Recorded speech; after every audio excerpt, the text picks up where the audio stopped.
Scanning ভিডিওর পক্ষ থেকে সবাইকে স্বাগতম। আমি আজকে একটি 3 ফেজ মোটর কীভাবে সিঙ্গেল ফেজে চালাতে হয় টেস্ট করতে সেটা দেখাবো। এর আগেও আমার একটি ভিডিও দেওয়া আছে, সেটা ছাড়া একটু ব্যতিক্রম। তো চলুন, আমরা এখানে 3টে টার্মিনাল দেখতে পাচ্ছি। তো এই 3টে টার্মিনালকে আগে আমরা টেস্ট করে নিই যে এটা আসলে 3 ফেজ কিনা।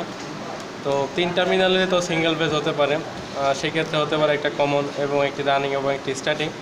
তো 3 টার্মিনাল দেখলেই যে সেটা 3 ফেজ হবে এমন কোনো কথা নাই। ম্যাক্সিমাম সময় 3 টার্মিনালের মোটরগুলো সিঙ্গেল ফেজ হয়ে থাকে। তো আমরা কি করে আগে ধরতে পারবো যে কোনটা এটা 3 ফেজ কি সিঙ্গেল ফেজ, যেহেতু এখানে নেম প্লেট নাই।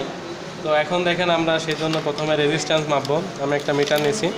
বিশেষ করে সিঙ্গেল ফেজের প্রত্যেকটি কয়েলের মধ্যে রেজিস্ট্যান্স মাপলে কিছুতেই এক হবে না, কিন্তু 3 ফেজের যদি এটি 3 ফেজ হয় তাহলে এখানে প্রায় রেজিস্ট্যান্সগুলো কাছাকাছি আসবে। যেমন এখানে আমরা দেখছি এটা 24 ওহম। তো এখানে 2K। তো আমরা আগেই বলে নিচ্ছি, এখানে কিন্তু আমরা একটা কোয়েল ভিন্ন গেজের করছিলাম, সেটা একটু রেজিস্ট্যান্স বেশি হতে পারে। তো দেখেন এখানে কত, এটা হলো 26। তো পরপর দুটো আমরা কিন্তু একই পাইলাম। এটা সিঙ্গেল পেজ হলে কিছুতে এরকম আসতো না। তো দেখেন এখানে 3টাই যে আমরা ধরছি যে হবে, যেমন এই প্রথম দুটি, এই দুটোতে আমরা 25, তারপরে আমরা একটা ছেড়ে দিয়ে আরেকটা ধরলাম, এখানেও আমরা 24-25, তারপরে আমরা এই দুটোতে ধরলাম। তো আমরা মোট 3টা ঘুরিয়ে ফিরিয়ে ধরলাম।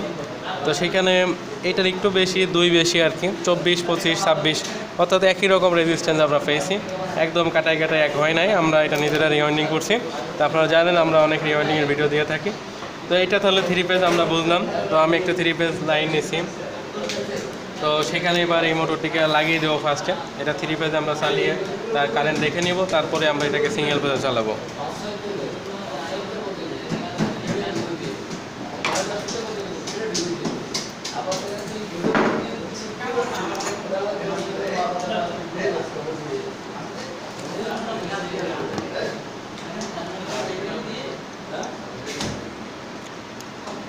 আমি সার্কিট ব্রেকারে একটা একটি করে লাইন লাগাই দিচ্ছি।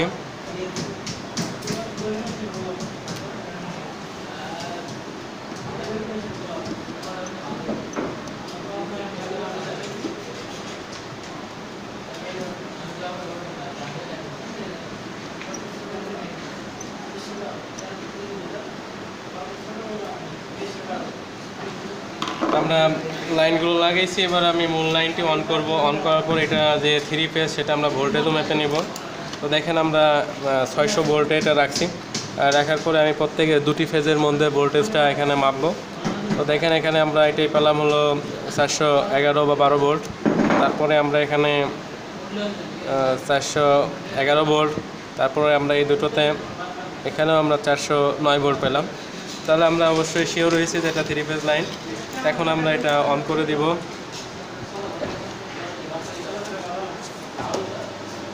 তো অন করলাম। এটা আমাদের রিওয়াইন্ডিং করা একটা ভিডিও, রিওয়াইন্ডিংও আমরা দেখিয়েছি। তো এবার আমরা এম্পিয়ার মেপে নিই। তো দেখেন এখানে আমরা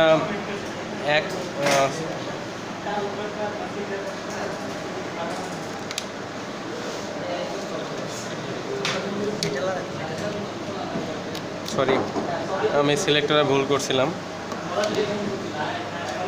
তো দেখেন এখানে আমরা 1.17, এটাই আমরা 0.77, এটাই আমরা 1.3, অর্থাৎ একটু কম আছে। এবার সেটা আমরা মেপে দেখি। হ্যাঁ, এটা একটু বেশি আছে, বাকি দুটো দিকে কম আছে। তো এখানে কোয়েলের প্যাচ সংখ্যা কিছু কম বেশি হলে, গ্যাস একটু কম বেশি হলে এরকম হয়। আমরা রিওয়াইন্ডিং করার সময় অনেক সময় আসলে ডিফারেন্স গ্যাস একসঙ্গে করে দিই, কারণ প্র্যাকটিসের জন্য। এটা আমরা ডেলিভারির জন্য কাজটা করি না। তো আপনারা দেখছেন মোটরটি খুব মসৃণভাবে ঘুরছে। এটা ফুল করা হয়েছে, 36টা সোলার ছিল এটার মধ্যে। তো যাই হোক, আমাদের আজকের যেটা আলোচনার বিষয় ছিল যে আমরা এটা সিঙ্গেল ফেজে টেস্ট করব। তো সেই জন্য এখন আমি 3 ফেজ লাইনকে অফ করবো ফার্স্টে। অফ করার পরে লাইনটা আমরা খুলে নিব। আমি ব্রেকারগুলো অফ করে নিচ্ছি। তো এখানে 3টে টার্মিনাল, যেহেতু আপনারা দেখছেন 3 ফেজ মোটরে তো 6টি টার্মিনাল হয়। তো এখানে মূলত আপনারা বুঝতেই পারছেন যে বাকি 3 টার্মিনাল আমরা স্টার্ট করে রাখছি, অর্থাৎ সেটা ভিতরে রেখে দিচ্ছি, আমরা টার্মিনাল বের করি নাই। তো এখন আমরা এখানে যে টার্মিনালগুলো পাচ্ছি। আমরা একটি সাপ্লাই ওয়্যার নিচ্ছি 2 পিনের। তো সাপ্লাই ওয়্যার নেওয়ার পরে প্রথমে আমরা একটি সাপ্লাই সাথে এটা আমরা লাগাই দিব।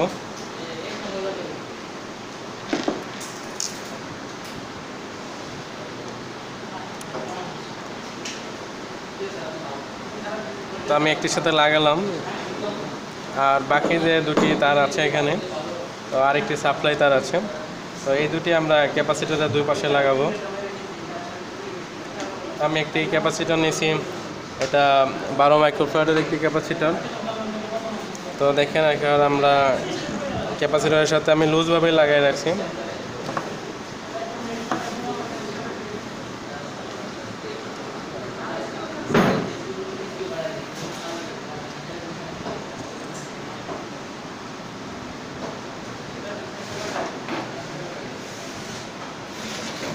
তো দেখেন এখানে আমি ফেসটা লাগাইনি, আমি চাই এটা হাত দিয়ে লাগাবো। তো আমরা কারেন্ট মাপার জন্য এখানে আমরা একটা দিয়ে রাখি, বিশেষ করে যেটা নিউট্রাল দিয়েছিলাম সেটাতেই দিই, তাহলে আমরা কারেন্ট পাবো। তো আমি এবার লাইনটা দিচ্ছি। দেখেন আমার মোটরটি চালু হয়েছে, আগের মতোই বেশ মসৃণভাবে চলছে। আমার এম্পিয়ারও এখানে মোটরের এম্পিয়ার 0.22 অনেক কম নিচ্ছে। তো এবার আমি অপোজিট সাইডে লাগাবো ক্যাপাসিটরের, যেহেতু এখানে সবগুলো একই পেসের আর কি কোয়েল বা একই রকম রেজিস্ট্যান্স। তো এখানেও দেখেন আমরা অপোজিট পাশে লাগিয়েও আমরা একই রকম এম্পিয়ার পাচ্ছি 0.23। মোটরটি আগের মতো মসৃণভাবে ঘুরছে, খুবই ভালোভাবে ঘুরছে।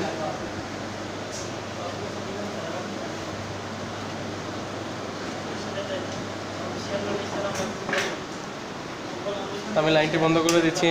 তো আমরা এখানে কিন্তু যে কোনো একটিকে কমন করছিলাম। এখন যদি আপনারা প্রশ্ন করেন যে আমরা কোনটি কমন করব, তো সেই কারণে যদি আমি এটাকে খুলে নিই, খুলে অন্য আরেকটিতে কমন করি, করার পরে আবার চালিয়ে দেখাই, সেই ক্ষেত্রে আপনাদের ক্যাপাসিটরে চার্জ থাকতে পারে। যেহেতু আমরা টার্মিনালটা খোলা রাখছিলাম, আমি একটু ডিসচার্জ করে নিই। চার্জ নাই, তো চার্জ থাকলে অবশ্য একটা মারাত্মক শক খাওয়া যায় অনেক সময়, এই জন্য আপনারা সাবধান থাকবেন। তো আমি একটি তার যে কোনো একটি খুলে নিই, খুলে নিয়ে সেটার সাথে আমরা কমন করে দিই।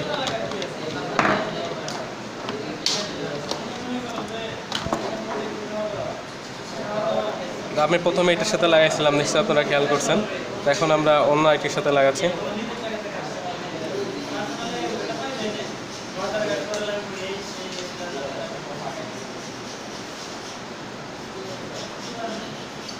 লাগালাম। এবার এই তারটা কিন্তু আগে ভাঁজ করা ছিল, আপনারা ভিডিও থেকে দেখে বুঝতে পারবেন যে হ্যাঁ আমরা এটা এর সাথে লাগাইছিলাম।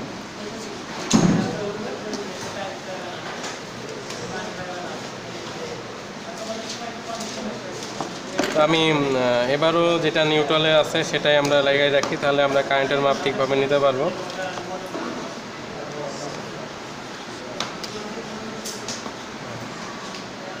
আমি আমার সুইচ দিচ্ছি।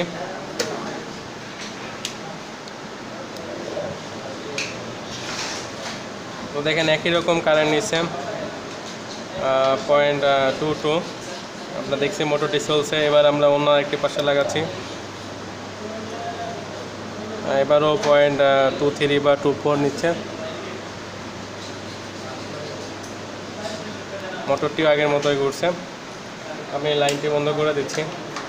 এখানে চার্জ থাকতে পারে, মোটর চলছে যেহেতু চার্জ থাকার কথা না, তারপর আমরা একবার শর্ট করি। তো আশা করি আপনারা বুঝতে পারছেন। তো এখন যদি আমরা ক্যাপাসিটার চেঞ্জ করে ছোট্ট একটা ক্যাপাসিটার দিই, বিশেষ করে এটি দেখছেন মাত্র 2.5 মাইক্রোফ্যারাড, তাহলে এটা চলে কিনা আমরা একটু টেস্ট করি।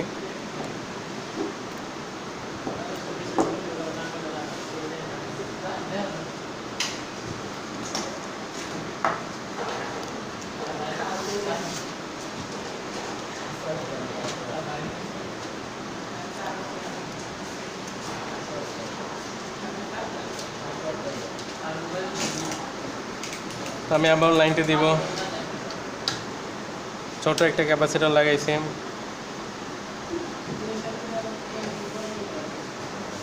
তো দেখেন এবার মোটরটি কিন্তু স্টার্ট হওয়ার সময় প্রথমে একটু স্লো স্টার্ট হয়েছে, কিন্তু কারেন্টটা ক্যাপাসিটার ছোটো লাগানোর কারণে এম্পিয়ারটা কিন্তু এখন 0.55, আগের চেয়ে এম্পিয়ার কম, বেশি, আগের এম্পিয়ার কম ছিল।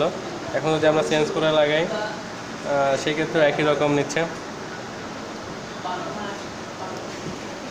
তো দেখলে টেস্ট করার জন্য আমরা এটা খুব সহজেই চালাইতে পারলাম 3 ফেজ একটি মোটরকে সিঙ্গেল ফেজ দিয়ে। এখানে 2 ওয়্যার ছিল, 2 ওয়্যার যেহেতু সেহেতু আপনারা বলছেন অবশ্যই এটা সিঙ্গেল ফেজ ছিল। আমি এটার ভোল্টেজ অবশ্যই মেপে দেখাইনি। তো আশা করি আপনারা সবাই বুঝতে পারছেন। সবাইকে ভিডিওটি দেখার জন্য ধন্যবাদ। আমার ভিডিও যদি ভালো লাগে তাহলে আমার চ্যানেলটি সাবস্ক্রাইব করুন, ভিডিওতে লাইক দিন, কমেন্টস করুন এবং শেয়ার করুন।